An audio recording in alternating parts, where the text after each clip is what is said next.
Yeah, it's rich in bunly goodness. Do you remember when you lost your passion for this work? I invited another friend. I hope that's okay.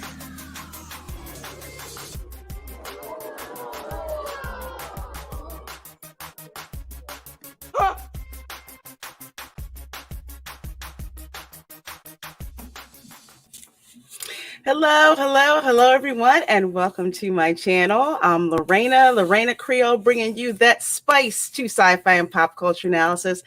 And welcome to yet another fun episode of Lorena's Lunch Table, where we get together, folks in the fandom, just, have a good time. Because remember how, when you were in school and, your like-minded friends, you'd all get together at lunch, just kick back, have a good time, and just chill. So that's pretty much what we do here in the fandom. So speaking of chilling, bring up my co-host. How you doing, Fat Steven?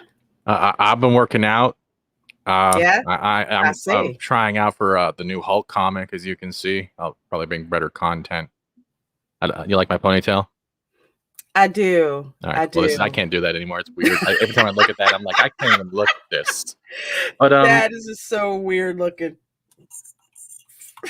Oh man, all I gotta say is this has been one weird week. It has been up and down, but it's been very community oriented at the same time, because some of the stuff that's happened, I'm not going to get into it.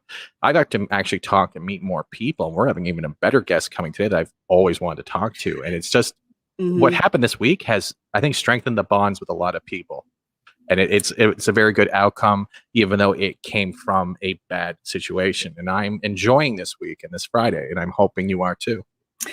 It has been a very interesting week. Again, with the news that broke, and I was actually live on a channel when that news broke, and I was not very pleased about it. However, I was pleasantly not surprised how the fandom rallied around that. So one of the things that I would like to impress upon folks is that everyone's going to deal with that in their own way. Everyone's going to find a way to make their voice known about that. So please do respect the ways that various people in the fandom are going to be making their feelings known. So I just kind of want to add that caveat. I agree. What it comes down to is not just because everyone says so, it's because you also have to take into consideration other factors. Whatever your choice, opinion, point of view is, that is not something that should be made you into an enemy. You are a free choice. You are a free thought person. You are a human being. Exactly. Respect thy neighbor. We've already got large enough enemies. Is that a fat joke? Is that a what joke? Fat joke? Hey, offenses to be taken, not given. So if you take that, that's you just said we are large enough, and I'm like, I'm the only big guy here. Like, I can only fit half of me on the screen. Like, I know, I'm just kidding. I agree with you. Please don't fire me. But you're one of my favorite facts. Oh, you're one of my favorite fat guys, right? You're one of my favorites. But speaking of people in the fandom, our next guest, I'm so excited to see. I was on a live stream on Midnight's Edge, and I'm already still getting used to being on Midnight's Edge. It's such a huge audience. When they brought this guy on, I was like, okay, I don't know what to say, because he's done so much stuff like over the years. It's just amazing. And not only that, but he still has that spark of how fun it is to be involved, in the fandom, and and just like everywhere he's popped up on Loki's show. I've seen him geek out with toys, with Az, and he's always just a joy to see. So when he agreed to come on, I was like, what? Yes, this is so freaking awesome. I can't wait. And people even got mad at me for keeping it a secret for a while. Like, how come you didn't touch us? You know? It's not even that too. Like, I'm so happy that he's almost turning 30. He has a giant kid soul. And yeah, I'm kissing butt. And he's also accepted my audition tape. So everything's turning up Millhouse. Oh, very cool. Well, I think we should bring him on. So folks, without any ado, please do welcome Robert Meyer Burnett to the lunch table. How are you? I'm embarrassed. What a lovely introduction to have from the two of you. No, that was very nice. And, you know, it was great meeting you too we were talking before the show started that one of the great benefits of this entire YouTube film pundit fan community is all the interaction. It's like what it was like to go to say San Diego Comic-Con for the first time. You know, you'd go to conventions to meet all these like-minded people, and now YouTube has made it possible where the convention never ends. Where we can like you said, I can have a serious stream discussing my my difficulties with modern Star Trek, and then the next hour I can jump on a stream and geek out about hot toys and action figures and model kits, and it's what more do you want out of life? Is it nice? It's like a convention without the convention crud at the end. Where people Robert, the way you present yourself and you act, like you have that certain, as Geek TV says, you have a gleam. You're kind of like the adult we all want to eventually reach. Not spending that much money on toys. I don't know about that though. No, you're proud of where you've been, what you've done, and you're not afraid to show the nerdy stuff, even if it's like your Lego sets or, in this case, hot toys. So it's nice to see that you can still be a kid and still be an adult. That's a double-edged sword. No, it's not. I mean, it's great. No, but I think what I find, you know, I have these conversations with my mom. My mom, like, she's 81, but she's very, if you talk to her on the phone, she sounds like she's 30. Really, her voice is very, and she says to me, she's like, why is it that you like the same things you liked when you were 8? Like, are you ever going to grow out of any of this? And I said to her, I go, you know, Mom, the world caught up to me. Like I used to be a visionary with all this stuff. I was saying to people, oh, you know, wait a minute. And it started with Star Wars, you know, and Star Wars came out when I was 10, and people started coming to me and like, oh, so do we have to watch Star Trek now? And I'm like, yes, you do. and it's been very interesting watching, like, in the wake, people don't understand because I'm old, but before Star Wars came out, you know, science fiction movies in the 60s and 70s were very dystopian. You had Planet of the Apes and the even like the original Rollerball and No Blade of Grass and Boy and His Dog, very dystopian. And when Star Wars came out, it wasn't so much science fiction as it was a fantasy movie wrapped in a cloak of science fiction superficiality. Really. And I loved it. Like, you can't imagine what it was like, because nothing like Star Wars ever existed before.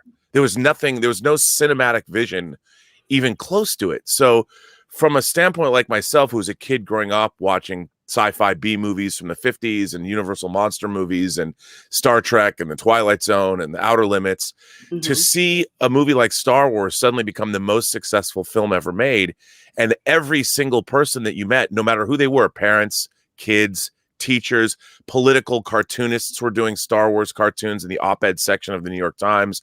I mean, it was a huge deal, and it was hugely validating as a kid. I mean, I was so deeply immersed. And then in the wake of Star Wars, the next year Superman the movie came out, and the year after that it was Alien, you know, and the year after that The Empire Strikes Back, and you get to the summer of '82, and in 1-2 month period of time, Conan the Barbarian, Poltergeist, Star Trek II, Blade Runner, Tron, The Thing, God. And it was in literally from May to July, these astonishing visions that have now all gone on to be classics of the genre. And then with the added benefit of increasing special effects technology, and then you're off to the races. Then in the mid 80s, the comic renaissance happened with things like The Dark Knight Returns and Watchmen and all the independent press, the comic book press coming up. And then the beginnings of, you had console video games, but they started to get more and more sophisticated. And then in the 90s, with the addition of like more anime coming, girls were growing up with Sailor Moon, and they were becoming more interested in anime, and girls were moving into becoming gamers. And so you saw more girls coming to conventions, and it was an astonishing time. And then you're also watching the rise of the home computer. You know, the Macintosh was introduced in 1984. And so suddenly, I'll never forget when I was going to college at USC, a friend of mine, I've told this story before, but a friend of mine that I was roommates with, he goes, so I've just started a BBS board. And I'm like, what's a BBS board? He's like, it's called Bulletin Board Service. And it's going to be about Star Trek. And it was on he had his computer. He's really into computers. And it was on the dining room table in our apartment when I was going to USC. And I go, so what do we do? He goes, well, 20 people can like call in, and I'll make like little boards, and you can have like text conversations with people. I'm like, well, who are these people? And he's like, I don't know. They're just people that'll find the BBS board, and you can have conversations about Star Trek. And I'm like, I'm like, what? Then sure enough, there I was. This was 88. I'm sitting down in front of this computer talking to anonymous people. Well, green text on the screen. Oh my God. You talking about like that really nasty green, or you had the black with the orange, and that's how you played your text games and Pac-Man and everything. Yeah. And there I was conversing, and it would be at night. So, you'd get on like at 9 or 10, and I'd find myself chatting with people till like 3 a.m. I'm like, I got school at 9. I got to get the hell, I got to go to bed. It's funny you should mention that, because when I was a kid in high school, again, dating myself, but I would hear about this.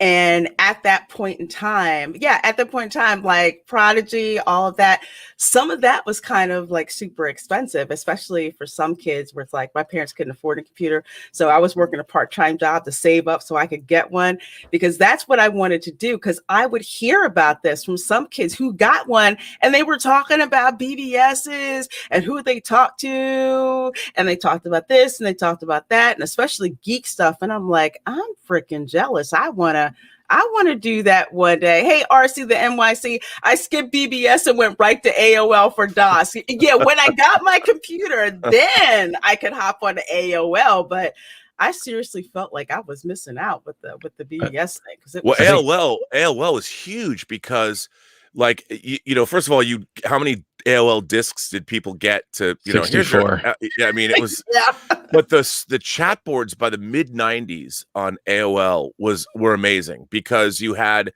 like we were talking about earlier, showrunners like Ron Moore would jump on to the AOL Star Trek boards occasionally and offer feedback. So suddenly, as a fan community, the AOL Star Trek fan community was having direct feedback with a showrunner, with a writer producer working on the show almost in real time. And this was astonishing, like that this could happen. You didn't have, no matter where you were in the world or whatever, if you were on AOL, you had access to a showrunner, and you would see like there'd be 1,000 questions and he might answer 20. But if your question got answered, you were like anointed, and he would answer the best questions, the ones that he tried to answer, questions that encapsulated what the most viewers were interested in. Like you could look all those questions, a lot of them were sort of in the same direction, and he would answer those. And I even thought that was smart. Like in his time on AOL, Ron Moore was trying to get as much information out there as he could to people. And I was just blown away by that. And there was a chat board on AOL called the Hollywood Cafe. And in that chat board, it was like going to Madripoor if you're a Wolverine fan, or going to Mos Eisley. You're in this wretched hive of scum and villainy. But it was the most witty, most cutthroat bunch of people. They were all like, and all of the people in that board went on and became big players in Hollywood. Like Chris McQuarrie was on that board. And it was just, people were very witty and caustic, but they were telling their industry experiences. And I loved going into that board, and I learned a lot, and I met people that I know to this day. And it was a crazy time, but it just, all of this stuff, if you were a true geek, and then you want, and in California, it's hard to explain to people, but it was like Devil's Tower and Close Encounters. There was groups of us that all heard the call. Instead of the aliens, it was like, don't go to Devil's Tower, go to Hollywood. And there was a group of real dyed-in-the-wool geeks. And we were all science fiction fans and horror fans and comic fans and video game fans. And we all kind of found each other in the 90s, and you'd meet at different film events, or a lot of us were writing for Sci-Fi Universe magazine that Larry Flint, who passed away this week, Larry Flint published. In addition to Hustler and Chic, he published Sci-Fi Universe. And there was a lot of people, like I met Chris Gore there from Film Threat, and Mark Altman, and Jeff Bond, who wrote this Star Trek the Motion Picture book right behind me. I mean, I met all of these people that I'm friends with today that went on to work on shows like Buffy the Vampire Slayer and Futurama, and people I still know. My friend Eric Wallace was the showrunner on The Flash. I think he still might be now. Can I ask you a question, Robert? Sorry, I didn't mean to cut you off. I apologize. I don't want to get everyone on the internet after me. But before you do that, 37 people watching. Thank you so much. Please do hit that like button. Definitely share the screen out. And today our guest is Robert Meyer Burnett. Smash that like button. Yes, please. Abby smash. Sorry, I wanted to ask you, you're talking about the whole thing. Did you ever get into the Telnet or the Mud Service RPG games where you would type you would use like your keys N for North, West for West, and be like another community that had like, not only was it a role playing you can get into with your character, it also had a whole world that was a built text from the ground up RPG, and I got addicted to those. Yeah, I played a little bit of that stuff. My problem was I have an addictive personality when it comes to games. Can't tell by the toys at all. and you get into it, man, and it like it. So I those games, there was a lot of games that would have sucked me in, and when I started working in California, I just got so busy that I didn't have enough time to immerse myself in those things, and I kind of. That kind of stuff sort of passed me by. I mean, I played a little bit of that because I started out with text-based games. My neighbor next door, Pete Chambers, had that, and we were playing. And I love text-based games. Yeah. And then they started adding. You know, when you got into the '90s, I remember playing the 25th anniversary of Star Trek, the game. And then they did another one. I think Judgment Rights was the sequel, and it was not just text-based, but it had beautiful graphics, but it was mostly a text game. Like when something like that would come out, I'm like, I would play this, and like 2 days would be gone. I'm like, wait a minute, the weekend's over? Where'd my weekend go? I was that way with Star Trek Online, and I still play it. I try to avoid like the new Trek that's come attached to it because they try not to put too much into it. But the fact they have so many ships, you can do so many builds. You can play pretty much a lot of the races, and you can get lost in there, especially when you meet the same type of people, because you start talking about Trek, and then from Trek you can go to Star Wars. It like no matter what topic you start with when it comes to sci-fi, fantasy, or horror, it always seems to lead to another one, but they all seem connected like a DNA strand. And it's one of those things that is, you can never find fault in it because it's always another conversation on the horizon. Yeah, that's the thing. You never want to leave. No, you don't. You know, Oh, sorry. Go ahead, Robert. No, go ahead. I was going to say I did not play the games because I didn't have a chance to. But instead, and I remember getting a gratis copy because I was running Avery Brooks's fan club. I got the Star Trek Omnipedia. That was awesome. I spent hours just pouring through all of the stuff that was on it, and to me that just like blew my mind dealing with it. Hey, Latino Slant, thank you so much for the $3.99 super chat. Said love this combo. Congrats, Lorena, Fat Steven, and Robert Meyer Burnett. Well, thank you so much for the super chat. So glad you're here. But I want to ask another question before we geek out some more, and it's always our standard question that we ask our guests here. Do you love me? You know I love He-Man. And the doctor from Phineas and Ferb. I love that show. Oh my gosh, the Star Wars episode of Phineas and Ferb. If you haven't seen that, you don't know what you're missing. So anyway, our question is, what are your memories of lunchtime at school? I always liked lunchtime at school because it was social. It was, and when I was in high school, I grew up on a place called Mercer Island in Seattle, Washington, and we had a building called the Mushroom. Rest in peace. It was so cool. It was this building with this crazy, like slanted. It looked like a spaceship had landed in our. There was the regular rectangular buildings, but then there was the Mushroom, and so you would go in there, and it was like hexagonal, like the hex, but it had these sloped roofs, and the cacophony, the sound bounced off because the roofs were slanted. So it was probably the dB level was 3 or 4 times what normal sound would be, because the sound was bouncing around and echoing, and you'd have to talk louder so people could hear you. So it was just loud. It was really loud in there. And when you walked in, it just felt like this raucous environment. I mean, it was just lunch, but it was just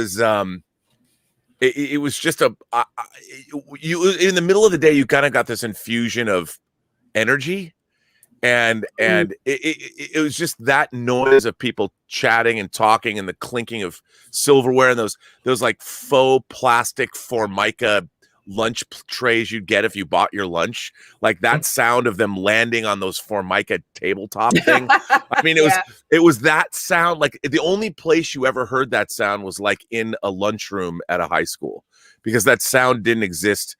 And then at the same time, in the distance, you would hear that metal clanging of locker doors opening and closing, because if you walked out one side of the mushroom, there was the locker bay. So that was kind of coming in from a distance.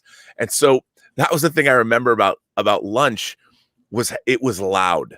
It was just this loud experience. And, everybody did have their table that they sat at. You just kind of, and it wasn't, my high school, no one got in fights, although there was a few epic food fights in the mushroom, but no one got in fights, but everybody just kind of sat in the same place, and it wasn't that, I mean, where I went to high school is pretty friendly. It was there were, if somebody had a party on a Friday night, like anybody could show up. It wasn't like only certain people could show up. Anybody could show up. And then somebody would say, well, you did you bring any beer? It'd be that kind of a thing. And anybody could show up. And it was but that was what the lunchroom was. And it was almost like, it felt like, I don't know, the United Nations or something. Like there was always important things going on in the lunchroom, whether you knew it or not. Some deals were being made or something. There were, because we had Peter Cimetti on the show from Alternate Comics, a publisher, and he was like, yeah, at lunch he'd swap out like comics for food. Oh yeah, at lunch. Yeah, I mean, there were plans being made. Stuff it just felt like things were happening. I have a question though. Was the pizza triangular or square? It was triangular. Oh, you got the good pizza. Yeah, it was our school. No wonder there was no fights. Jesus. Yeah, it was a public school, but it was very well funded. Our school levies always passed because it was now where I grew up is I could never live there. Like even the house I grew up in, this is so crazy. So the house I grew up in, my parents bought it for $30,000 in like 1964, way before I was born. My mom, when we sold it, my mom sold it in 88 for like $160,000. Now the same people own it. I go on to like Zillow. It's like $1.5 million. Goodness. And I just look at that and I'm like, it's the same house, yo. I mean, I understand, but it's because of where I lived has become Paul Allen, who co-created Microsoft, moved. So it's in the middle of Lake Washington, and I just look at that and I'm like, I couldn't imagine what kind of high school Mercer Island High School is now, because the amount of let's talk privilege. It's become like I can't even imagine. And I go back for my reunions, and I still know a lot of people that I went to high school with, and we all keep in touch. And I go to their houses. Like some of them have stayed in their folks' houses and remodeled them, and I go back and I'm like, oh my God, this is like going back to Less Than Zero in Beverly Hills or some shit like that. I don't know, but it's crazy to see how things have changed, especially in Seattle, where I'm from, because of the tech boom up there between Microsoft exploding and Amazon exploding and everything else. I mean, things like Starbucks started in Seattle, so it's a very different place than where and then grunge rock, of course. I have to come to. I have to bring something quickly to attention that is bothering me and teasing me. Your Slave One keeps staring at me and it won't stop doing it. You want me to turn it? No, I just want to stare at it more. You know what that's I was gonna have another question real quick. Geek Time TV says Super Chat keeps airing. I'm sorry to hear that. I don't know what's going on with that. It's still a problem. There is, let me know. If you can't Super Chat, I believe Reina has a Stream Elements link that you can tip through there. Yeah. I do. Thank you, It's in the Valiant support Renegade. channel. Yes, it is. Thank you so much, Stephen, for pointing that out. Valiant Renegade, thank you for the $2 super chat. Is that Quantum, true? who's your source for that? Is that I'm not- is that in Deadline or Variety? Yeah, exactly. Because I tell people, unless you Deadline and Variety are the two standards, as I'm sure Hollywood RMB Reporter will too. verify. Yeah, 23 those are the minutes ago. three. Gina Carano hits back, announces new movie project with Ben Shapiro's Daily Wire. They can't cancel us if they don't let them. Actually, I'm not surprised about Daily Wires in a lot of stuff. So I'm not surprised by that. Well, I got dinged on my own stream for reporting on Daily Wire. So Ben Shapiro's Daily Wire company, they acquired their first motion picture to distribute, and it's called like Hide, Run, Fight, and it's a story about terrorists that take over a high school. Whoa. And it was produced by the company that made Bone Tomahawk, Dragged Across Concrete, and Brawl in Cell Block 99. So they've made some really hard-hitting films. And because obviously the film was about a terrorist attack in a high school with guns and kids getting killed, that no American distributors would touch it. And the Daily Wire picked it up for distribution in North America, which I found to be fascinating because, what I wanted to do with my channel as an independent filmmaker. There you go. Wow. Okay. So that is true then. Wow. That started since we started the stream. This is the freshest of news. Yeah. Wow. Yeah, this is 23 minutes ago. Oh, thank you, Crispy Critters, for the $5 super chat. Says this is a test. If this had been an actual emergency, you'd be crying like a baby. Yeah, it's like I had told some folks when the thing about Gina Carano had first broke. And there were a couple of other different sources. And I said, well, check Deadline, because if it's on Deadline, Hollywood Reporter, or Variety, then it's most likely true. So hearing this from Deadline, wow. See, I think the problem is when it came with that whole announcement, what happened over the last 2 days is that it didn't come from them first. It came from the Wrap. And then Gizmodo quoted the Wrap. And then they all quoted Gizmodo and started breaking out. So it was kind of very hard to know if the Wrap was being serious or not, because the way that statement came out sounded very unprofessional, especially for a business making an official statement. It did. But then again, you're talking who they've had running their press releases has not been exactly the best. And the Wrap, I like to nickname them fish wrap. It's easy when that stuff gets out there because it's hard to trace it. But and I'll tell people now, so you do know it, when you hear all that stuff, rumors flying around like that, hit Deadline, Variety, and a Hollywood Reporter. If those three line up, most likely you've got a pretty reliable source. But hold on one second. I keep posting in the chat and it keeps disappearing. Am I banned? No, Darius, I can see you, but sometimes the Google moderator gets a little strange. They're always doing stuff like this. It's even happened to me where some people can see my chat and you can't even see them within StreamYards itself. So you're not banned. If you were banned, we wouldn't even see that image, that in general, and it would have told you something if you were banned from the channel. Let's see. People are saying Gina's going to be on Jen Shapiro today. It was leaked before the earnings report, maybe to embarrass them. I heard that as well. Mm-hmm. I heard that as well. Hollywood can be real petty. I think from what I understanding is the person who leaked it actually cared about Gina, and they were just tired of the way the stuff was going down because it was supposed to get to happen after the earnings call, and that earnings call was boring. I heard that as well. Robert, I didn't mean to cut you off. Please go ahead. No. Well, now with this news, I was gonna talk about that Slave One. I'm like, no, because Stephen, I love it. That Slave One, I'm actually pretty proud of that Slave One because it's actually die-cast metal. It's really, really heavy. And there was a company that still exists called Code 3 Collectibles, and they basically make die-cast firefighting equipment, like fire engines and stuff. And they 15 years ago they got the Star Wars license.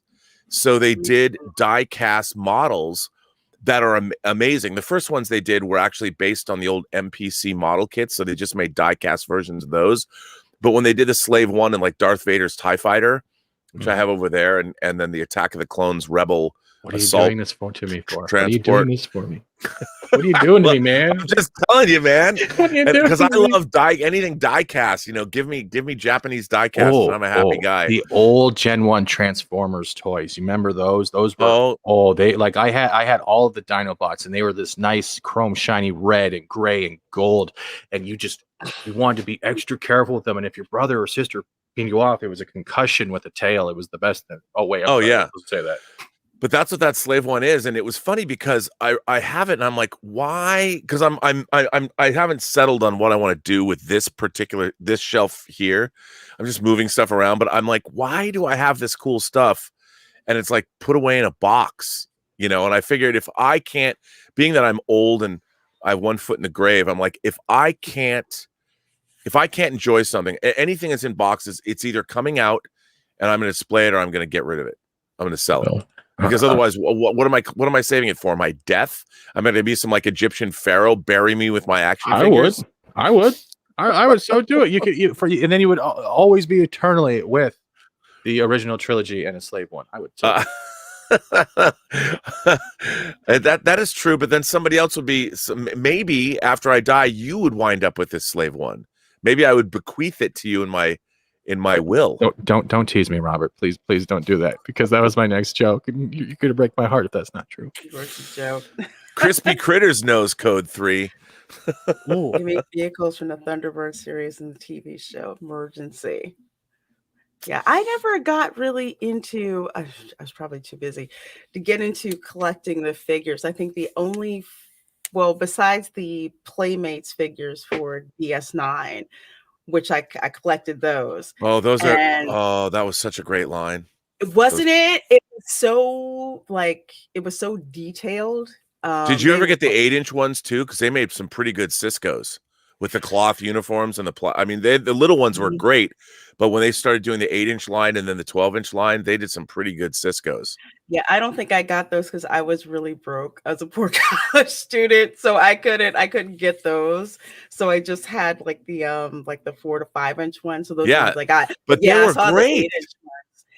They were amazing, such awesome detail, and I would take them to conventions because I couldn't afford to buy the pictures, so I would just bring the action figures and get them signed. The actors, and get them signed. So it's like one that I have is like the most precious one that I have now is I have an Odo that's signed by Reina Creole. Oh, yeah, that's great.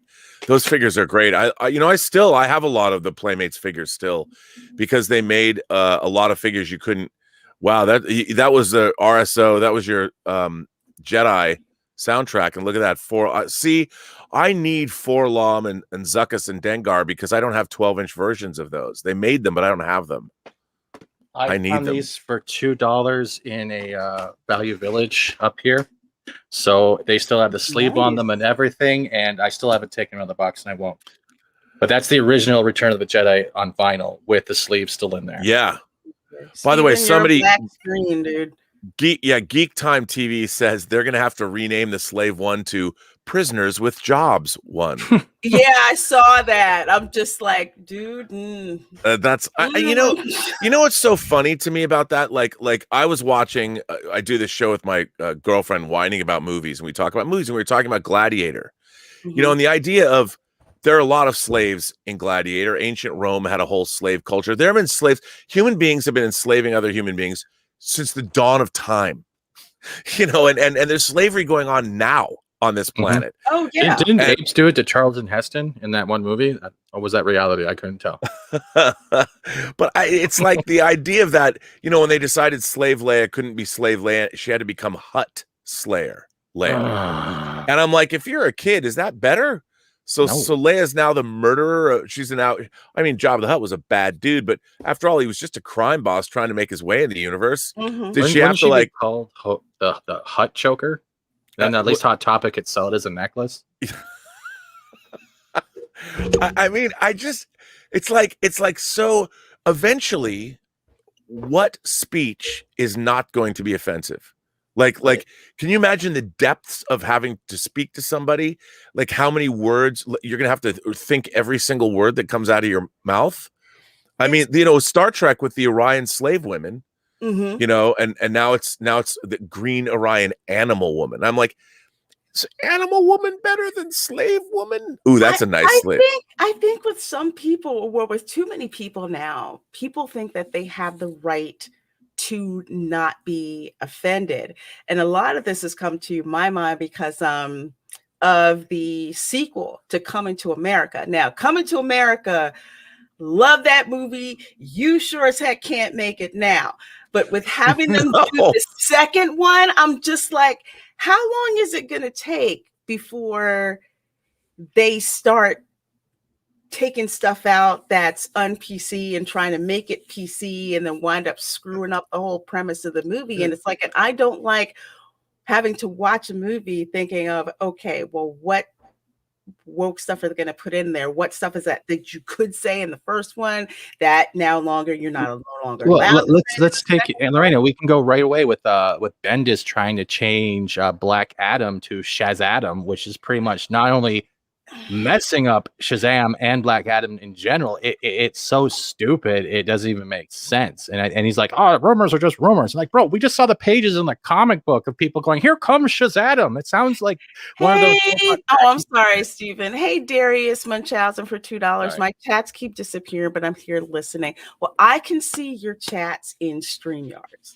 so I can see it there. So I don't know what YouTube, Google is doing, but thank you for the super chat, and I can definitely see you. So I've seen you say hi plenty of times. So we can see you. Definitely, we can see you.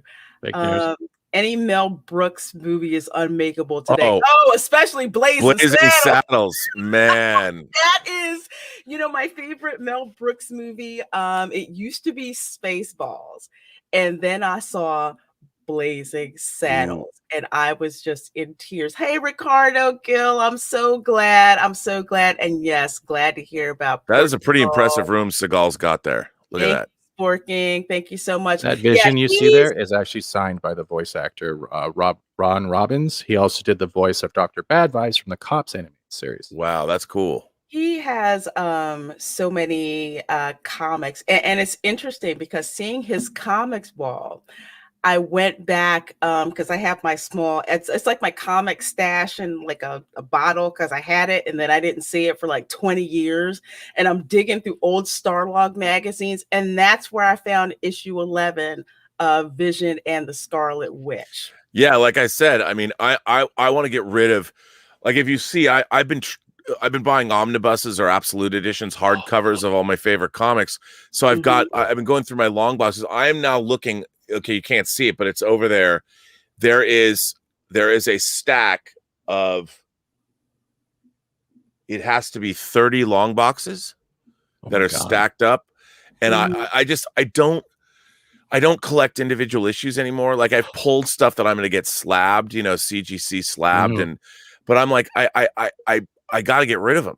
And I'm just like, the problem was you could sell comics, but if you look at it, like I was going through my Swamp Thing run, and I'm like, okay, here's the first appearance of John Constantine. All right, I'll get that slabbed, and somebody would want that. But the rest of the comics, and some of the ones that I like, I loved Atari Force. I remember this conversation so well. Yeah. Yeah, I loved Atari Force. There's 20 issues of Atari Force of the regular comic and one special. So no one cares about Atari Force. So what I'm going to do is I'm going to have their companies that bind your comics into a hardcover book, and it costs like $75, but they emboss it and it's done really, really well. So the comic runs like Vigilante, which is a spinoff of New Teen Titans. It ran 50 issues. No one cares about Vigilante, but I'm going to get my I did. So I'm going to get my Vigilantes bound into a book, because they're never going to make graphic novels of some of these. Like, no one's going to put out a graphic novel of Atari Force because I think they've even lost the rights. I know Dynamic Forces was going to do a version of the Atari Force versions that come in the Atari games, those early ones. And the very first graphic novel that DC ever put out, which is called Star Raiders. There it is. That's the cover of Atari Force 1. And I can't believe I've never seen this. That's Jose Luis Garcia Lopez. I freaking loved this comic. Oh, it was DC. Okay. It was very much like Guardians of the Galaxy in a way. Wow. But it was really, really well done. And I loved it. And they don't have the rights to Atari anymore. And so that's so cool to see that ad. And I love that comic. And, you know, all of mine are pristine. They're brand new. So who cares about these? Nobody would care, but I like them. So if getting them bound means I can pull them off the shelf. They're not buried in some long box, and I can, you know, I don't know how many times I'll read it before I die, but maybe 2 or 3 times. I mean, having the omnibuses is so great because you can pull off a book that has 40 issues in it. Like I remember once I hadn't read Ed Brubaker's Captain America run, and I had 3 different omnibuses, and those are big omnibuses. And it went from like the Winter Soldier storyline all through Secret Invasion. And I'm like, I got nothing to do today. So I pulled all 3 omnibuses, and I spent like probably 10 hours, and I just read all of Ed Brubaker's entire Captain America run. And I'm like, Wow. this is fucking awesome. I love this. I do have a question though, Robert. You're speaking of omnibuses. Have you picked up John Burns yet for the Vision Quest and the Darker Than Scarlet omnibus and gone down that road to get better familiar with WandaVision? Because I know how you like WandaVision. I do. I have not. I was just looking at. I always go to cheap graphic novels.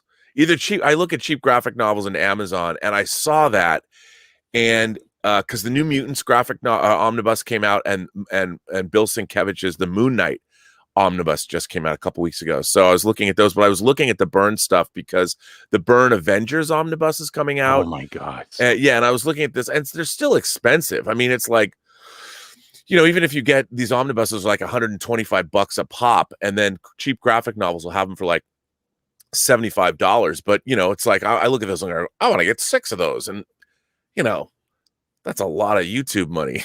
It's like, you know, I got rent to pay. I got girls that live here. I gotta, you know, it's I can't just, the amount of stuff I'm interested in, I have to really curtail. But when something, eventually I will come around to that. But the Burn stuff, I would like to get that because I'd like to go revisit. It's fun. They try and tie in omnibus releases to media. Like if a movie's coming out, they'll put out a Guardians of the Galaxy omnibus. And it's cool to do that because they're curated. So a lot of the time you'll get the regular run of the comic, but then they'll put in a special or an annual or a crossover book when somebody crossed over with somebody else that's relevant to the story.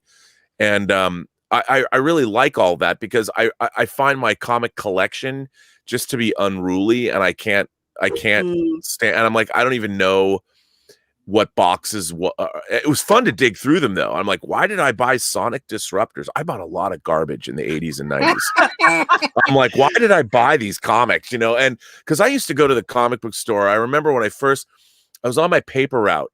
I had a paper route, and I was delivering papers to the Cullen's house, and this kid, Robbie Cullen, was sitting on his front stoop, and he was reading Camelot 3000 number 4. And it was a Baxter paper direct sale comic, and it was a limited series. It was written by Mike Barr, who ended up writing Star Trek comics for DC, and then it was drawn by Brian Boland. And Brian Boland's an incredible artist, and it was a retelling of the Arthurian mythos, and but in the future where aliens were invading the Earth. And I looked at the comic, and I'd never seen the white of Baxter paper before. Like, it was really thick, heavy gauge paper. It wasn't newsprint. So the paper was white instead of that kind of newsprint gray. So the artwork didn't look like sludge. It was really bright and well printed, and you could see the line work, and it wasn't smudged out, and it was heavier than a regular comic, and it had just thicker paper. And I'm looking at this going, what is this? And he's like, oh, I got this at the comic book store. And I'm like, what's a comic book store? Like, I didn't even know that there was a direct sale market. And You sound like me. Sorry, I mean interrupt you. But that sounds like me, because I used to just go from my part-time job to 7-Eleven, go to the spinner rack, and I thought that that's how you would collect comics. Totally. And one day, just, you know, my mom driving down the street, and I happened to see a comic book shop. So I'm like, okay, well, what's the big deal between the comics book shop and the 7-Eleven? Mm-hmm. And when I went in there and saw the difference, now years going back, looking through my comic book collection, again, the issue of Vision and the Scarlet Witch, I actually picked up from a comic book shop. And that's why I have it. Yeah. So maybe And that changed my life. You know, in Seattle, it's still there. It was at the Pike Place Market where they throw fish. If you've seen commercials with them doing that, but there was a head shop where you could buy glass bongs and stuff. And back in the 80s, I'm like, wow, people sell these over the counter. You know, pot was illegal, but you could buy a beautiful glass bong. But across from the head shop was Golden Age Collectibles, where it still is today. Actually, it was in a little store that it's moved across the way into a bigger shop. But I would go in there, and it wasn't just comic books. You know, they had figures and they had movie scripts and movie posters. And I'm like, everything I was interested in, you're looking around going, this is amazing. And then, you know, you find out that comics came out every Tuesday or every Wednesday. I think it was Tuesday, but then they changed it to Wednesday, or it was third. Anyway, and then you would go every week. And I was like, well, if new comics are coming out every Wednesday or Tuesday, I have to go buy them every week. So by the time I was in junior high school, you know, in junior high school, you're 12 and 13. Because where I went up, we had a junior high school. So you went to elementary school for 6 till you were in the 6th grade. Then the middle school was 7th, 8th, and 9th grade. And then they switched it to it was a junior high. And then they switched it to a middle school when I was becoming a sophomore in high school. They brought the other class up. So it was the first year we had freshmen. So I never was a freshman. I went as a sophomore into high school, and there was underclassmen beneath me, which was great. But in junior high, any beat ups? I didn't get it yet. I was fantastic. But I would go to the comic book store at first before I could drive. I would take 2 buses, you know, and you're going down into downtown Seattle, and there was Golden Age Collectibles and Time Travelers. And I would go to both these stores, and you'd look through and you'd get your comics every week. And at first I'm like, well, I'm only going to buy sci-fi comics, you know, and then I looked at the Baxter paper, Teen Titans and Legion of Superheroes came out from DC, and like they were publishing Frank Miller's Ronin at the time, which was a Baxter paper. So I was only buying these, and I'm like, I'm not going to buy superhero comics, even though I love the Justice League. But when I looked at the Teen Titans, when the first Baxter issue of Teen Titans came out, they were publishing New Teen Titans up to like issue 53. And then they transferred over to the heavier Baxter paper. And the first cover, it was another Trigon story. And I'm like, this is awesome. So like I picked that up and had to read it. I'm like, well, now I got to go back and read New Teen Titans from 1 to 53. And then I did, and then I got just sucked in. Then it's like, oh, and then the Teen Titans had a crossover with the X-Men. And I'm like, well, I gotta read X-Men now. You know, you had Dark Phoenix and Darkseid in this one comic, and then I'm going back and it was just sucked me in. And then suddenly I'm buying like 30 and 40 issues a week. For me, it was the same way, but it was the variant covers, right? Because if the cover was great, you didn't care if you had the same issue and over again, because you would just get addicted to the covers. And some of those covers, $25, $50 to $100, because they'd be like a 1 in 3 line, and you're just going, I'm not even going to read this now, but the cover just makes it so much better. And when X-Men did that one issue, if you remember the cover, it folded out both sides, the back and the front. It was an actual poster, and it had X-Men 1. Was that X-Men 1? I think it was X-Men 1. And there's 5 different covers, and they all fold out. That comic, that was one of the biggest. I have 2 of them. Jim Lee did the art for that, and that cover is so. I love that cover so much. I mean, that was, you know, peak Jim Lee, and Magneto's the villain on that cover. Oh my God, I love that. It wasn't even just that. If you actually went through the comic, they had the normal comic, then your normal 3D glasses. See who's behind the wall. 3D glasses don't work. Then they had other sketches, other like mini posters in between. Like it was filler without filler. Like the way you get now when you get those ads and those weird cards, and oh, here, get a Marvel digital comic. No, thank you. You can pretty much. This one had it all. It was like a mini omnibus of artwork, and it was one of those things you don't want to lose. Yeah. Thank you, Geek Time TV, for the $5 tip. I so appreciate that. Thank you so much. We have Robert Meyer Burnett as our guest here. 45 people watching. Thank you so much. One thing I also did want to ask you, Robert, with what has happened with Star Trek, because I know just by looking at your background, you've done a lot of things with Star Trek. Star Trek was one of those things that I grew up with, the original series in syndication. Did not like Star Trek the motion picture because I was falling asleep on it. My dad was excited all about it.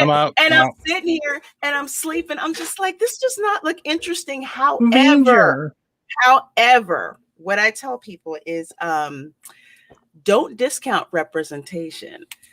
Because when I saw Nichelle Nichols in Star Trek the motion picture, that was when I pictured myself in the future. Like with those kinds of, those kinds of careers. And I thought it was just me. I thought that was the only person that happened to. But no, it didn't. And then I hear about Mae Jemison, the first Black woman in space. And she was just like, yeah, Uhura was a huge, huge role model for me. I met Nichelle Nichols and fanned that girl the hell out, telling her about it. I'm probably like, you probably hear this story 50 million times. She's like, no. I love hearing that story. Star Trek was so fundamental to me, watching Next Gen after school, then getting into Deep Space Nine. Voyager, not so much. And then one time I thought I was going to give Picard a chance, no. I'm sorry. I'm sorry. I'm going to jump in on this one quickly because I hate cutting you off, Reina, but every time someone mentions Picard, the last thing I always remember is that one episode, I think it was Tapestry, with Q, where he gives him a second chance. And that one speech, I will refuse to live as that man that I just saw. I would rather be the man and die on that table than live the life of that man I saw earlier. And I'm like, that pretty much is the peak of Picard and himself. And when you watch that series, that's not Star Trek. That's a label on top of how to insult people and fans. Yeah. Sorry. I could go on a 2-hour rant. I'll tell you something. The first woman I had a crush on when I was a kid was Nichelle Nichols. Mm-hmm. And it was Lieutenant Uhura with her big, beautiful green hoop earrings. And I didn't know. I started watching Star Trek. My mom, I know that I started watching Star Trek when I was 5. Because that's when it went into strip syndication, and that's when they were showing it on our local independent station. And to me, like, I didn't understand. I grew up in a household. My parents never said a bad word about anybody. They really didn't. And I didn't know anything about, like, I didn't understand racism because where we grew up, I mean, it was a pretty white environment, but because of that, there was no anti, no one said anything. And I loved Nichelle Nichols, and she was my first crush. And it wasn't until I was like 8 that I think I first heard disparaging racial terms. And it was very perplexing to me because I'm like, I thought Lieutenant Uhura was one of the prettiest human beings I had ever seen. And, there's an episode in the original series called Mirror, Mirror, which now people know, where she's wearing the Mirror Universe costume and her entire midriff is exposed, her belly button and her tummy. And I'm like, that I didn't quite understand how to put it into words because I'm like 6 or 7, whatever. I'm like, that's the hottest thing I've ever seen. I know I want that. I mean, I loved her voice. I loved her face. I love everything about Nichelle Nichols. I'm like, I want her to grow up and be my wife, and when you say like representation matters, for me, it was a little different, but to have somebody, I read all the stories and the whole story about Martin Luther King telling Nichelle Nichols, listen, I know you're only pressing buttons on the bridge of the Enterprise, but the fact that you're part of the command structure of a starship in the future, and you're integral to that command staff. I mean, when stuff goes down, you're there, and you're the front line communicating with alien civilizations and all this. Right. You being there, especially in the 60s, people forget that matters. Now, no one had to get out and say, look at the representation in our show. Aren't we? No, they just did it because in the future, it would be matter of fact, and there is a moment in Star Trek in the 3rd season, and there's an episode called The Savage Curtain. And in it, they encounter Abraham Lincoln. Maybe it's Abraham Lincoln. It's an alien. And Abraham Lincoln says to Nichelle Nichols, uses a word that is a little, maybe somebody might think it's disparaging. It's a variation of the N word. but Mhm. it's not a disparaging word. And Lincoln says this to her. She says, "Oh, you're a charming," this word, and it's in Mhm. Star Trek. You can watch it. Yep. And he stops himself and he goes, "Oh, I'm sorry. I didn't mean to say anything offensive." And Uhura looks at him and goes, "Listen, in the 23rd century, we have learned not to fear words." Yeah. And she Yeah. and you look at this and you're like, this is in 1969. You know, this would never Mhm. happen today. Somebody would cancel that episode. Mm. And Mhm. it's like all of these things were dealt with in Star Trek. And I feel like Star Trek was my religion, my school. It taught me a Yes, certain this sense of movie. morality. That's exactly what it was. You know, Mhm. and what was really interesting was that they never made a big deal of it, but in they just took it for granted that in the future we would get our act together. Like when we leave the earth and go out into the stars, we do so as one race, the human race. And so there were people of all shapes and not sizes, because you have to be healthy. You know, you're still in a quasi-military organization. Mhm. And Star Trek was also elitist. It was about, you had to be good. You know, they weren't just going to let anybody on a starship. You had to be the best, the brightest, the smartest, because you're out on the final frontier. And when Right, you're no participation trophies for that. Question. Then what about Tilly? well, again, I think that it's a very one of the things about Star Trek is the idea that you say that, you know what, like you just said, everybody gets a trophy. The universe is indifferent to your suffering or your feelings. You get too close to you bounce too close to a supernova, and that'll end your trip real quick, won't it? As Han Exactly. Solo said, the universe is not a place where your feelings are not an option. You need to be the best, most self-actualized human being you possibly can to be on the bridge of a starship, to be out there on the final frontier. Otherwise, you will die. You know, everything in the universe wants to kill you, and it doesn't care how you feel. And unless you are the best of the best, you won't survive. And that was Mhm. something that was sort of unspoken about Star Trek, but I understood that, look, it wasn't just you needed to be smart. And it wasn't just smart about one thing. You had to have a working general knowledge of everything. Because when you landed on an alien planet, you needed to know everything from psychology and sociology to history to battle tactics to all of these different things. And that's why a general education, when I was growing up, I'm like, I wanted to learn about everything. You know, there wasn't, I didn't just want to, there's always, you never know when you're going to need this information. And that's sort of what I got from Star Trek was the idea that I'm never going to be quite as good as the crew of the Enterprise. I can Right. try, but I'm never going to be. And that's what I would aspire to. I want to be excellent like those people are. I want to be smart and caring Mhm. and compassionate Mhm. and be able to go down and meet any group of people anywhere. You could meet any aliens around the universe and try and find some common ground, and let's have a conversation. Let's solve Exactly. our problems. Excellent. Go Oh, ahead. sorry, I'm gonna do the super chat really quick. Electron Star Collapse for $5. Thank you so much for supporting the channel with your super chat. Says loving the stream on my 30-minute break, so I can't deeply engage with everyone in chat, but thought I'd contribute with a $5. Well, thank you so much for joining us on your break, and thank you for the $5. When I hear $5, are you like from the UK or Australia? Every time I hear $5, Yeah. usually it's from one of those places. Now I have two quick questions. Electron's a good person. Is this your Uhura right there, Robert? That's what I'm talking about right there. And that's Yeah, the moment. I'm a that's- tummy man too. I understand. Oh, I'm She's- gonna out myself in 2 seconds. Go ahead. She's taunting Sulu here. Yeah. She's like, you're supposed to come back. I Yeah. protest and you come back. You didn't come back. And then I'm going to go back to our previous thing. Is this the one you were talking That's it. about? That's the I cover. have two of these, and it's so beautiful, inside and out. I mean, that was peak Jim Excellent. Lee at the height of the California style. And if you look at that, you can see they did individual covers of each one of those. You can see how the pages work. Like the X-Men, where Cyclops and Wolverine are, that was a cover. There was a Magneto cover. There was a Colossus and Rogue and Psylocke and Gambit cover. And then the Beast, Storm, and Archangel cover. That was that was awesome. That's one of the biggest selling comic books of all time. Mhm.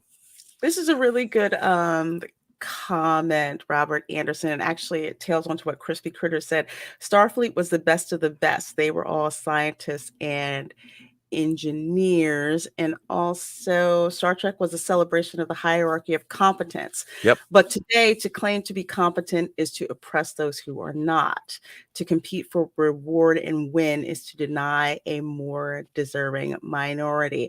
And to kind of do that, they've also displaced competent Yes. minorities. They don't want to show them. You notice they don't show that. And that's Well- not how it used to be at all. Well, look at the one guy on the bridge. I'm going to use the terminology. The Asian officer on the bridge, right? He hardly has any lines. He's there just as a background, like pretty much virtue figure. He doesn't do anything. And the time he does get lines, they try to cut him off mid-sentence. You know, there's been an article that's been going around this week. I've seen it online about Avery Brooks and Sirach Lofton and the relationship that they had as a black single father and a black son. And I used to buy magazines that I didn't normally buy. Like I bought an issue of Jet, and I have it somewhere. Jet magazine, which is a magazine about black culture. And it was a cover story about the depiction of black fatherhood in Star Trek Deep Space Nine. And so this is from 25, 30 years ago. They never, on Star Trek Deep Space Nine, I don't think they ever mention race ever No. on the show. No. The first there was one episode, and that was it. And it was germane to the story and the time period. Yes, it was. But what was incredible about that, certainly during the 90s, if people remember what was going on in the inner cities, and like when I moved to LA, the Bloods and the Crips were still killing each other and gang wars and stuff. And the idea of the disillusion of the black family was a big issue. And to have that depiction, like this was a loving father and son, and it didn't matter what color you were, it didn't matter where you were from, you were watching. They spent an inordinate amount of time. And Sirach Lofton, Jake, was a great kid, and he was a great kid because he had a great relationship with his father.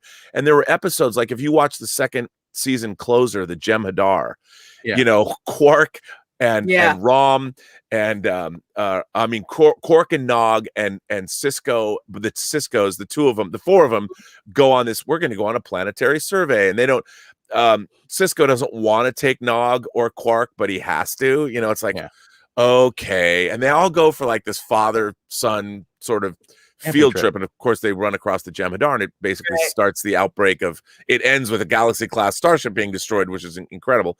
But you know, you're watching this, and like this is a Star Trek episode about a father and son spending time together, you know, basically going on a camping trip. And it's an episode of Star Trek, and it was awesome. And you talk about representation. That's representation, showing the normalization of fathers and sons, even though he's the captain of the command. He wasn't captain yet, but he's commander of Deep Space Nine, and he's got time to spend with his son. And this is amazing stuff. And of course, it leads into what becomes an incredible Star Trek episode as well.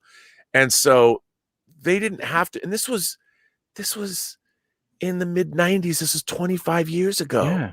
Do you remember the one episode, like, because when you're talking about the relationship between Jake and Cisco in general, like it got to the point, if you remember the one where they had the accident on the Defiant, and Cisco at the time is now captain, but he gets transphased, right? So he's constantly tethered to Jake, but he's not constantly with the visitor phase. Yeah.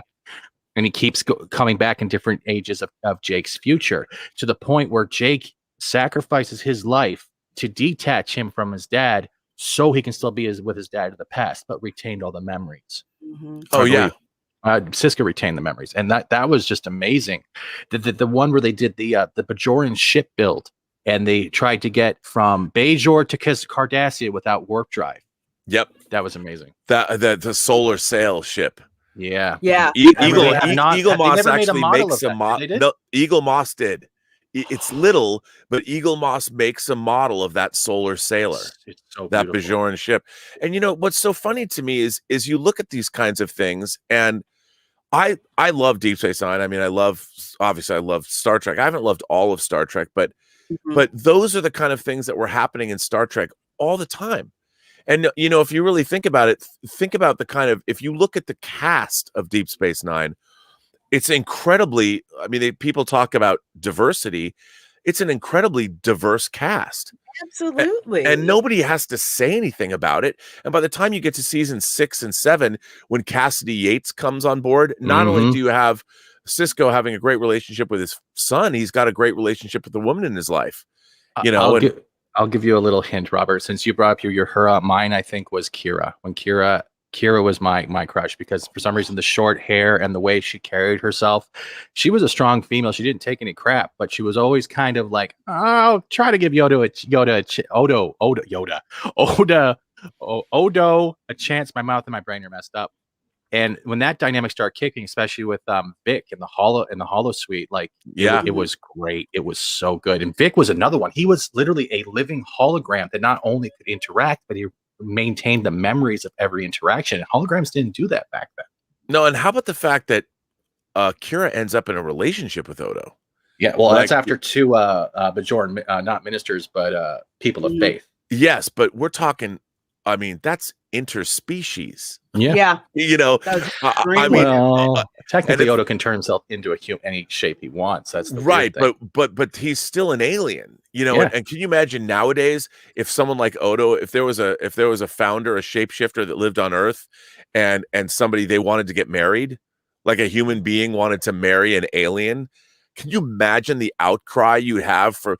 And they've Star Trek dealt with that. Even Enterprise dealt with the first Vulcan human hybrid baby. If you watch the penultimate arc in Enterprise, Terra Prime and Demons, that Peter Weller basically plays a genetic purist who is anti-alien. You know, he wants all the aliens off Earth, and the idea that there would be a bastardization of the human bloodline by polluting it with a different species. I mean, well, the Klingons did that too with Worf, right? Worf is being raised by humans, right? Because he was the son of a traitor, if you want to go with the House of Mogg storyline.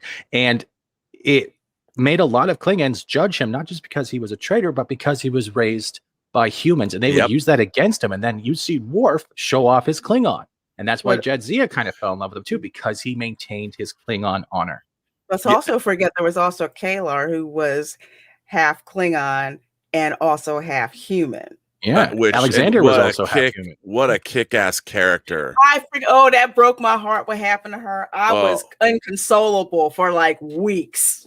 And Susie Plaxton was so great as Kalar. Wasn't she though? Oh my gosh, she was amazing. Yes, Jadzia was badass, and also you have to remember with the symbiote, depending on who was carrying it, Dax was a man.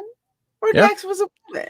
Right. Well, but I'm sorry, Ezri Dax was also very hot. And again, I'm going back to the short hair thing. I don't know what it is with me. I think I need a doctor, but she was hot in her own way. But you know what you bring up there is that, you know, they were dealing with these kinds of issues without having to hit them on the nose. You know, in the episode Rejoined, when Dax's former spouse comes back also as a woman, you know, you're seeing these two women, they're trill, they're joined trill. But if you've been both genders throughout your life, you know, that's a really interesting. Science fiction is allegorical, and at its best, it's dealing with our issues of today in a very allegorical way. So you give people and people like Rod Serling, when they were doing the original Twilight Zone, knew that on television of the time they couldn't directly address certain issues. But if you couch them within the context of science fiction and fantasy, you can deal with issues that might be hot button issues for people, but you do it through the prism of science fiction and fantasy, and people are much more open to those issues without getting so offended. Like, oh, okay. Like when there's an episode of Next Generation called The Outcast, where they roll up on a planet, you know, and it's genderless. The people there are without gender. There's one gender.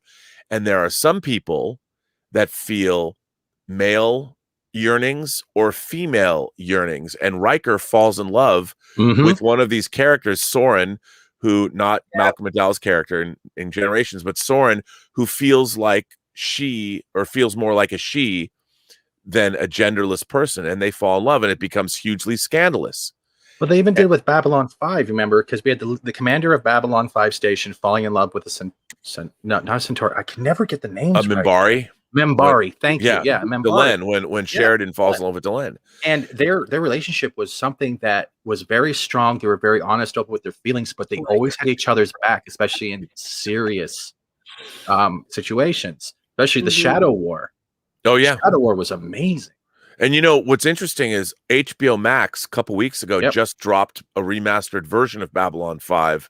Really? Yeah, and what's really cool is they went back to the live action footage, and they've scanned it at 4K, and they've sort of up-res the visual effects. And what's really interesting is I thought, because the visual effects for Babylon 5 are very dated, but when you watch it now, because we've played video games, we've seen, even though they're dated effects, they feel like there's no other show that has effects that look like Babylon 5. So when you go back and you watch it, I love Commander Ed Straker. I was wearing my Shadow shirt yesterday. Awesome. I'm a huge, can you see? It's right there. That is the UFO. Well, I'd like to say one thing, Tashiar and Data, still weird, but funny. Here is my UFO from the TV series UFO, which is one of my favorite. If you guys haven't seen the Jerry Anderson series UFO, it's 26 episodes. It ran from 1969 to 1971, and it's one of the greatest unsung TV shows ever. But these are the alien spacecraft that threaten the Earth. So, gosh, I will have to check that. It's one of my favorite things ever. I have a question, though, Robert. You have a trailer coming out, don't you? Or you have a trailer out, right? I have a trailer out. Yes, I have a movie out. Thank you for segueing into that. Actually, I was going to bring that up. 45 people. Thank you so much for being with us here. We have Robert Meyer Burnett as our guest. So, go ahead. There is the trailer. Wow. Yes, that's the trailer. I recently finished. I guess I produced a feature film and edited the film, and I was also the post-production and visual effects supervisor. And it actually is a movie that talks about tolerance and religious tolerance and being open to new ideas. And it's called Tango Shalom. And as a matter of fact, yesterday it played in Jaipur, India. Then it played in Istanbul, Turkey. And yesterday it started playing virtually. If you live in the San Diego area, it's part of the 31st San Diego International Jewish Film Festival. So that is, in fact, the beginning of the trailer. That's a shot from the trailer anyway. So that's out. I mean, it's an indie film, but the plot of the movie is it's about a Hasidic rabbi who believes he's heard the word of God, and God has told him he must learn to dance the tango. And the problem with that is, being a Hasidic rabbi, he can't touch another woman other than his wife. Otherwise, he will sacrifice his religious beliefs. So, God will be upset with him. And so he ends up going on this odyssey trying to figure out, well, how can I heed the word of God and still maintain my beliefs? And he consults with a Muslim imam. He talks to a Catholic priest. He talks to a Sikh mystic and his own grand rebbe to figure out, like, what do I do? And it's a comedy, and it stars Karina Smirnoff, who was on Dancing with the Stars for 20 seasons as the young, hot dancing instructor that our rabbi has found to help him on his quest. And it was my fellow producer was Joel Zwick, who directed My Big Fat Greek Wedding. So, oh wow, yeah. So it's not necessarily in the genre wheelhouse, but all the great filmmakers could work within every genre. And this truly a labor of love. It's a total independent movie, but it's going to be playing at different film festivals throughout the United States. It's playing at both Jewish film festivals and normal film festival. I say normal. Jewish film festivals are normal, but film festivals that have other movies than Jewish themed films. But it's starting its festival run in San Diego, and then next week it's at the Charlotte, North Carolina Jewish Film Festival. And these are all virtual festivals, so anybody that lives in the geographic area can go in and see these films. And it's going to be playing all over the place. It's playing in Chicago, it's playing in Sacramento, it's playing in Vancouver. So over the next 6 months, you'll be able to see it. we just started showing it to people, so hopefully it'll wind up on a streaming service. But yeah, I mean, this was certainly a labor of love for everybody involved. Nice. Well, I have a link in I'll have a link in the description for the stream so folks can go to it. If I play it, will I get copyright claim? I don't think so. If we're talking over it, Yeah, why don't we do that? Because I really, really want people. Yeah, you're not quite at the beginning of the trailer. Okay, let me. And move back. I cut this trailer with another guy, so it was fun to cut a trailer from. Yeah, there you go. I really like cheesecake. I just really like cheesecake. Oh, that brings back memories when I visit New York and you see Oh, yeah. Jews. You'll notice some of the actors from My Big Fat Greek Wedding in this too. Yeah. For respect. My name is Viviana Nieves. And there's Karina Smirnoff. They say it's forbidden for a man to touch any woman other than one's wife. What? Oh wow! Oh, you This- can dance. This You to dance in a is tango too contest? funny. Why am I getting Gentile Fiddler on the Roof dance flashbacks a respect. little bit? Oh, you'll get some of that. Yeah, absolutely. Okay. The rabbi quotes Fiddler on the Roof at one point. Oh, nice. Oh, This I really see what. does. Yeah. Oh goch, I just saw one of the actresses from It my has- Yeah, that's It that has Lainey that Kazan. feeling. It has the Greek feeling wedding, like the Greek wedding feeling. It's really cool. Sacrificing It my sacred does. beliefs. Yes, Okay, it does right look up the camera. awesome. I got big problems. It Big does. problems can be such big fun. How do we keep Oh wow. Oh wow. treating chicks dancing partner? He said shakes up. Yes, he said. Oh yes. Partner. She should be dressed Shakes up. very modestly. I don't think that's modest. Whoa. Not even touch her hair. Oh, You cannot even have eye contact with her. well, that's a little. That's not If I gonna only work. She's expecting like the communication from that dance tango. Is So impossible. That Whoa, ooh. looks like. That looks like it's so much fun. it's fun, you know. That he sins. No, keep the beard on. Oh damn it. We should be praying that he doesn't sin. This looks so much fun. It really does. It gives me the feeling of I love those. It gives me the feeling of those weird parody kind of dancing kung fu movies. It has that kind of feel to it, like you're in for a good time by the way the delivery comes. Yeah, it's. really I cool. mean, it's pretty fun, and it was a labor of love. The two producers who are in the film came up with the idea, and then what's really interesting is that Renee Taylor, some people might recognize, she was the nanny. She was Fran Drescher's mom in The Nanny, and then Lainey Kazan, who was in My Big Fat Greek Wedding. So there's a lot of, and it was shot in Brooklyn, all in and around those actual neighborhoods. So Better. and it was a real labor of love. It was really fun to make, and it's pretty far away from Mhm. my normal interests. But the thing is, when you're making a movie, you're still telling a story, and whether you're making a science fiction film or a horror movie or an ethnic comedy, this storytelling is still the same. You're still trying to create great characters, and you're trying to tell this story and create emotion and pathos. And with Karina Smirnoff had never had a role this large in a film, and she's just terrific. She was, to me, what was the most surprising thing about the movie was, and editing the film too. I went through every bit of film that was shot on. It was shot on a red camera, so it was digitally captured. But I went through all of the material, and she just delivered a terrific performance, and it was a lot I of have fun. a serious question to this. Will there be hot toys of these? I just don't there's a think. smile. Yeah, Thinking about it. Yeah, really was. That's the dream, though. The dream is to make something that Mhm. someone either makes a model kit from, a hot toy of, or a line of action figures, or even a lunchbox, whatever. I want to make something in my life 3D that they- printer it. that they Get make. a model and make it out of. Yeah, but it's got to be some company that puts it out. I can't do it. Yeah, you can. Somebody. I think that you have faith. I think you do it out of Lego too if you want. Then 3D model after that. Here's an interesting thing from RC from the NYC. He says this was just posted on Karina Smirnoff's IG page.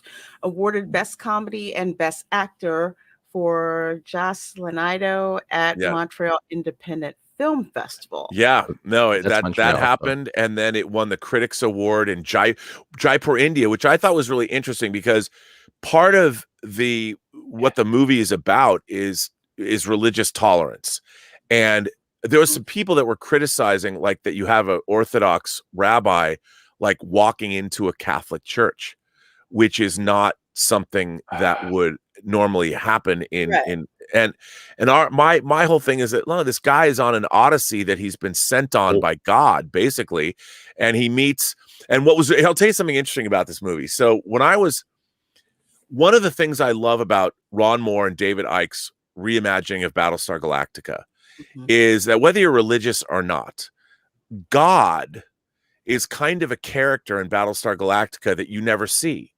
You know, Head 6 and Head Gaius Baltar, the angel versions of them, are talking. Cara Thrace comes back in a brand new Viper from the afterlife somewhere. They're being led through the galaxy, you know, all along the Watchtower music. And when they finally get to Earth, when Cara Thrace when Starbuck finally disappears, I mean, she's been an angel. And then at the very end of the series, you see 150,000 years later, you see Gaius and Six walking through the modern age, looking at robots. What has happened before will all happen again. And I loved that idea that even though you don't see the supreme being or whatever it is that's leading them on this quest. So in Tango Shalom, I said to the director, Gabe, as we're doing this, I go, you know, since this is a religious movie, God himself is a character in this film. And I think we need to edit the movie as if God shows up in the film. And there are moments in my own mind when I was editing the film, I'm like, there's a character who's a guy getting stoned in the park. And he turns around to Moshe, our main character, who's depressed in this park. And he turns around, he's like, you know, there's a Hindu temple up the street. And I'm like, that stoner, that's God. Yeah. He's one of the characters and that's because he's pushing along. Gabe, the director's like, what do you mean he's actually God? I go, well, who's to say? Maybe they did it with Dogma with Alanis Morissette. They just never made her speak. Yeah, right, I remember that. Right. It was never overt like that. And Dogma's a perfect example. Yeah. But in this case, I said he takes different forms and there's different moments. I'm like, see, there's even points of view shot where you're looking down on Central Park from the sky. I go, that's God. That's God's POV. You know, and Gabe's like, you're out of your mind. I said, yeah, but if we think about it that way, so the way we cut the movie, if we're cutting it specifically with that in mind, we know that there's various points because our main character is sitting in the park and he's sort of depressed. And then the Catholic priest finds him a second time in the movie. And I'm like, see, God made sure the Catholic priest was there. He was overlooking them at the moment and wanted to have, and I go, look, no one's ever going to know this. Maybe we'll put it in the audio commentary. But if we're making the movie with intent and you're cutting going, this is what's happening here. So we know ultimately the audience is going to feel, they might not even know what we're doing, but they're going to feel that, oh, these people who made this movie really were thinking about this. So the story will feel more fully realized, whether they know it or not. And I feel that, you know, the great filmmakers are always thinking in those kinds of terms. And in terms of Star Trek now, bringing it back to modern Star Trek, I feel like there's none of that. It's so overt. They're banging you over the head with this messaging. And that's not what Star Trek does. Star Trek gives you a message. You don't even know you're getting it. You're watching this delicious science fiction adventure with great character interplay. And when the episode's over, you don't even know what you've learned from the show. Like, you know, honestly, I think my ultimate favorite episode is still from DS9. My favorite has to be when it's the two-parter where you see the Federation, Romulans, everyone grouped up to go free Cardassia. You just see that fleet in space with the Defiant and all the bro, because Star Trek isn't really about war, right? But when you get to that point, you see that and you're like, and you just when I saw that, that's where I got back into Star Trek Online, because when you brought up the Abraham Lincoln thing, right? They actually brought back those characters from that story, and they made a new mission about how they were trying to challenge what's more powerful, good or evil. And this is actually a story you could have played. And it eventually got to the point where the enemy of the Borg somehow escaped from they made as restrictions and was infecting the other villains, and it just got better and better. One last thing that I wanted to say about Star Trek. I'm sorry, Robert, I mean to interrupt you. Star Trek the Star Trek that we know and love, didn't insult its audience. No. By hitting them over the head with it. They put it out there and you kind of either got it or you didn't, but they weren't banging you over the head with it and insulting you. And that's what great storytelling is. You know, the great storytellers didn't have to say, because by banging you over the head, they're saying to the audience, you aren't smart enough. You know, you in case you didn't understand the important lessons that we're imparting to you now, let us bang you over the head to make sure you get it. I mean, great storytelling doesn't do that. You know, it gives you room to ponder and ruminate over what you've just watched and what it all means to you. Like, look, talk about Avery Brooks. One of the great episodes of Star Trek ever is In the Pale Moonlight, which is it's an episode where Avery Brooks has to condone murder in order to bring the Romulans into the fight against the Cardassians. Oh, with the fake holodeck file that's saying that they're actually planning to attack that whole one, right? Yep, and then yes, with Vreenak, and then at the end of that episode, you realize Avery Brooks has been delivering this captain's log, and you realize what I love about the end of that episode. He's sitting there with a drink in his hand, and he's pondering what he's just done, and it really is the needs of the many outweigh the needs of the few or the one. Right. And he asks himself, he's almost looking into the camera, breaking the fourth wall, and he says, "I can live with it. I can live with it." It's a question of soul over the choice of life. And the thing is, I think the thing is that my interpretation of that ending has always been, no, he can't live with it, but he's going to have to. He's going to be haunted by this decision for the rest of his life. And yet he brought the Romulans in, and that was what turned the tide of the war against the Dominion. And you didn't have to have him say in the episode, he didn't have to go, well, I'm wondering, have I damned my eternal soul or have I done the right thing? No, they give you the presentation, and at the end, through his performance, it's haunting because he's sitting there and you know that he's a man that is going to be haunted by this decision for the rest of his life, even though he knows it was probably the best thing to do to save billions. At the same time, there's also there's like a prerequisite outline of this too, because if you take into consideration, he's not just human; he's also half of the wormhole aliens, the Bajoran gods, if you were to look in a certain way, the prophets. So, if there was a problem with this choice, either they will judge him later on, or this was their set track for him. So, as much as he as a man has to accept this choice, and I think I agree with you to a certain point, but he's not just saying, I can deal with this. He's telling him this is what he's going to have to tell himself every morning when he wakes up. Oh, yes, 100%. That's exactly what he's saying. And I think that's why Star Trek is a great show that continues to endure. But here's the thing. I mean, I bang on about how much I cannot stand Star Trek since 2009, modern Star Trek. But on the other hand, I also have to recognize that there's many, many people, especially young people, who have never seen Star Trek before. Yep. And their first Star Trek is going to be the Kelvinverse movies, or it's going to be Star Trek Discovery, or it's going to be Star Trek Picard, or Lower Decks, or whatever it is they're going to see that's been made over the last 12 years. And I can't, as much as I have a real loathing to the very core of my being for modern Star Trek, I also have to recognize that there are going to be people that come to the franchise for the very first time watching modern Star Trek. And I don't want to be that guy that tells those people, because they're watching something, and if they enjoy it, I don't want to tell them you shouldn't enjoy it, because it's the first Star Trek they've encountered. And I've always believed the work will speak for itself. I would have to agree. It's like you see it, you make your decision. It's either I'm going to like it, or it's going to be like, you know what? I don't like it. I heard there's this Roddenberry guy who did previous Star Trek incarnations. Yeah, I agree. Even if this is their first introduction to Star Trek, they can hear when they're watching with other people or talking with other people that there's more series, and they want to go back in the history. Because a lot of people want to go back from the start and go through all the generations and see why people have such a connection to each series. And it's not just Jerry Ryan in a tight skin suit, or you got Tribbles and Tribulations where they're going back to the TOS and Kirk is still getting attacked by Tribbles. It gives you an open doorway to not just see one story, but every story, and then make your choice on that.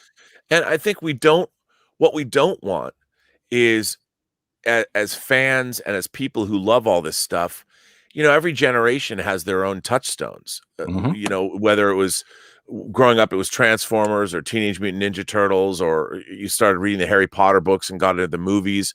I mean, each generation has a touchstone that's uniquely theirs. When you're a kid, the stuff that affects you when you're a kid, you take it with you into adulthood, and it's always different because there's always new generations of people replacing the old generations of people. And what's so great and what we have to remember about fandom and what we have to remember about all of this stuff is that you can't look down on somebody else because they have different touchstones than you do, because those touchstones are always changing and evolving. And I think that, again, I always say this about even Americans. Like, if you're an American, whether you're a conservative, whether you're a Democrat, whether you're a Republican, whether you're a liberal, I would assume as Americans, we all believe ultimately in the Constitution or the Bill of Rights. These are our baseline things as Americans. And despite our political differences, if we believe in while Americans themselves are deeply flawed, and we always have been, even our founding fathers knew that to be the case because they were flawed people, and they were doing things at the time that we would look down upon now, of course. But what they were trying to do with the foundational documents of this country was they were trying to make these foundational documents appeal to everybody, that they would endure through time, and that as we changed as people, we would update these documents, hence the amendments to the Constitution, as things changed. But at our baseline, the American democratic republic that we are is a pretty amazing place. If you look at all systems of government that have been in place for the thousands of years of human history, the American, let's call it the American experiment, is one of the best ever created. And I feel that, like with fandom, we're forgetting that as baseline Americans, we need to start being able to talk to one another and listen to people. The tribalism and the lines that we divide ourselves into is not helping. And it's getting harder and harder. It's amazing. We have better technological, like I am talking to you lovely folks, and you're broadcasting through YouTube over people that could be watching from all around the world. We have all of the greatest technological achievements to help us communicate ever in human history. And it seems like we have less communication between one another than we've ever had before, especially on the national level. And it seems so silly to me, especially as a Star Trek fan. It's funny because Star Trek didn't used to really have villains. It had antagonists. And even point of view. Even if you look at the first episode where the Klingons are ever introduced, which is Errand of Mercy. So in that episode, there's a planet, Organia, that everybody thinks is this kind of, medieval planet with simple people, and it has strategic importance. So both the Klingons and the Federation want it. It's a great episode, by the way, where Kirk and Spock go undercover and the Klingons come and take over, and they start up a provisional government. And at the end, well, if you've never seen the episode, I don't want to spoil the end, but at the end, both Kirk and Kor, the Klingon leader, find themselves on the same side. Like, wait a minute, you can't tell us we can't have a war. And they both have to, and they both look at one another. And Kirk and Kor, his Klingon counterpart, by the way, Kor is also shown to be a smart, charismatic, thinking individual. And develops a respect for Kirk, who's undercover. Kor doesn't know Kirk's a Federation officer, but thinks he's a local, but respects him. And so they, in a way, develop a friendship. And at the end, Kirk and Kor end up laughing together. And Kirk's like, we're not going to have a war. And Kor smiles at him. He's like, yeah, but if we did, it would be glorious. Yeah. And you realize at this moment, they both are totally understanding of one another. And even though they're adversaries, Kor isn't a villain. He's not Hannibal Lecter. Right. He's a smart man, Klingon, worthy of respect. And that's something, they don't come right out and say that in the episode, but they leave you with that feeling. And that's really, really important. And modern Star Trek, especially the Kurtzman secret hideout era of Star Trek, is so, these people are bad. I mean, the amount of people that get straight up murdered in modern Star Trek, they just kill people willy-nilly. And it's really disturbing. And not only do they kill people, they're not even disintegrated. They don't just disappear. They explode. Yes. You know, you're watching people blow up, and then you've got Tig Notaro making a joke about a human being, or, well, quote unquote human being, and the remains of this person on the show. And it's unbelievable, the callous disregard. Picard, how many tens of thousands of Borg drones, which could have been reclaimed, were just ejected into space? Yeah. I mean, that show, it's really abhorrent. It is so anti-Star Trek. I can't, on so many levels. I watch it and I'm like, what are you making? Like, what are you saying to people here? Exactly. And it's really disturbing. It really is. And I know that was one of the main reasons why I said, you know what, I can't watch, I can't watch Picard anymore. I can't watch. This is not the Star Trek that I prefer to watch. It's not the one, you know, the type of Trek that I'm interested in. And Robert, you made some extremely good points. And folks, we're kind of running out of time. Oh yeah. I just want to say one quick thing about Kurtzman. There is no message of betterment of mankind or humankind in any of those seasons or shows. And I'm going to say that with a fact. There is no betterment of mankind in that. No, how about the fact that if they had an opportunity to jump ahead, if you're going 1,000 years into the future, the baseline of Star Trek, like the baseline of being an American, the Constitution, the Bill of Rights, whatever, the baseline of Star Trek, the one fundamental idea of Star Trek is that humanity will be better in the future. It'll be better in the future in some way, shape, or form. We are going to overcome our differences and be better. So the idea of jumping forward 1,000 years, think about where humanity would be. So what I thought would be interesting, what I was excited about is, here's a crew. It would be like people from the 10th century of our history showing up today. I mean, can you imagine looking at things like cars and planes and computers and the technological advances? They would feel like they're walking around in a magic environment.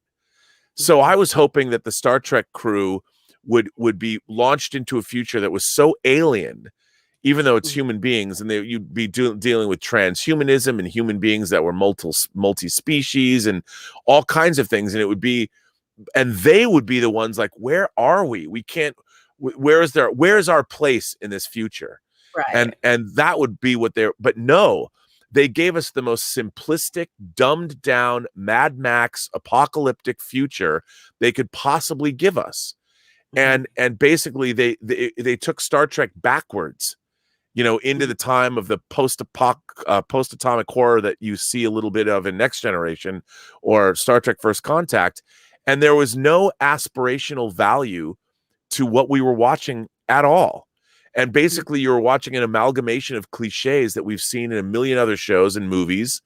And there was nothing worthy of Star Trek in that third season of Discovery. And to me, what a monumental failure of imagination that was. Absolutely. Calling for Crispy Critters, thank you so much for the $5 super chat. He says, and I think this is a great point to wrap up the stream on, they miss an important element of good writing. Not all opponents are enemies. Not all allies are friends. Yes, that is that's a beautifully stated, very simple way of saying that's a very elegant point. And that should inform all great Star Trek. What a great idea. Well, folks, nicely done, Crispy Critters. Yes, thank you so much. That was awesome. And thank you, Robert, for coming on the show. We appreciate it, folks. All of Robert's social links and website links are in the description of this video. Please do subscribe to his channel. Please do follow him on Twitter. Please do check out his website and definitely keep an eye out for Tango Shalom. I am so freaking excited for that because it just looks like it is just so much fun and you definitely don't want to miss that. So Robert, please keep us posted. And of course, you have an open invitation to drop in on the show whenever you want. Like appreciate it. Thank you, Matt G, for the super sticker. Is that a thumbs up, Fat Steven? It's actually a unicorn. Oh, it's a Doomicorn. So you get to embarrass culture right before we close out. Oh, yes, I do. I do. Where the heck is that? Where the heck is that? Oh, here we go. I still want that in the Optimus Prime voice. I know. It's been an honor, Robert. I finally getting to speak to you, sir. It's been great. Well, thank you both. What a great stream. And obviously, you two both know your Trek. That's always fun. I have DS9 playing in the background all the time, and I can just it's just there. It's like your favorite song or album. I can always have it playing. It's just absolutely amazing. Love Deep Space Nine. Love Trek. Can't wait to have you back, Robert. Everybody, thank you so much for dropping in on the stream. For those of you watching it on a replay, thank you so much for watching it. Please do like it, share it out, and we will talk to you next time. Bye. Adios.